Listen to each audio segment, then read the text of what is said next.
दिलवे के भीतर, दिलवे के भीतर।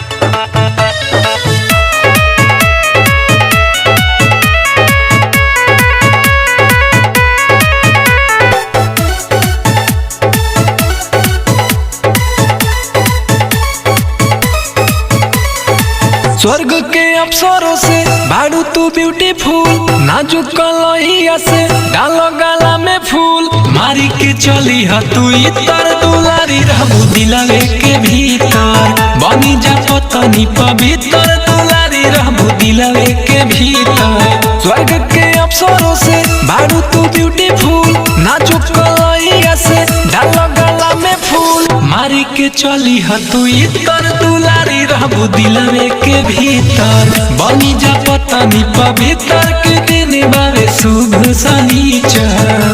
के भीतर, दिलवे के भीतर।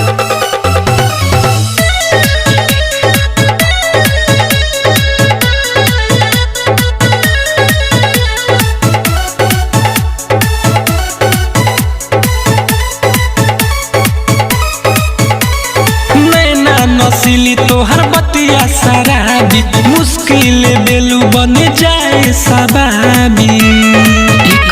सुना नैना नसीली तोहर बतिया शराबी, मुश्किल बेलू बन जाए सबाबी। घेरे बदरिया देखी अंगड़ाई, दरिया से नदी लागे आज मिल जाई। बनल रही फिगर प्यार के लगी जाई मीटर, बनी जा दुल्हन पवित्र के दिन बावे शुभ शनिचर। दिलवे के भीतर।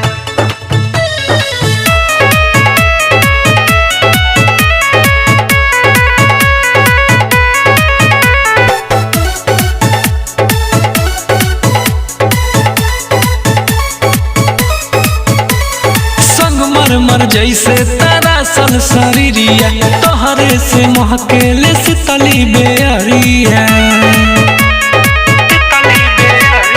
संगमरमर जैसे तारा सन शरीरिया, तोहरे से महकेले शीतली बेअरिया।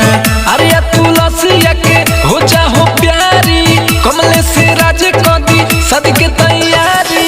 चढ़ल आज खाली फीवर, जिंदगी भर रही फीवर, बनी जा दुल्हन पवित्र के दिन बावे शुभ शनिचर। ई करे जा आई लव यू।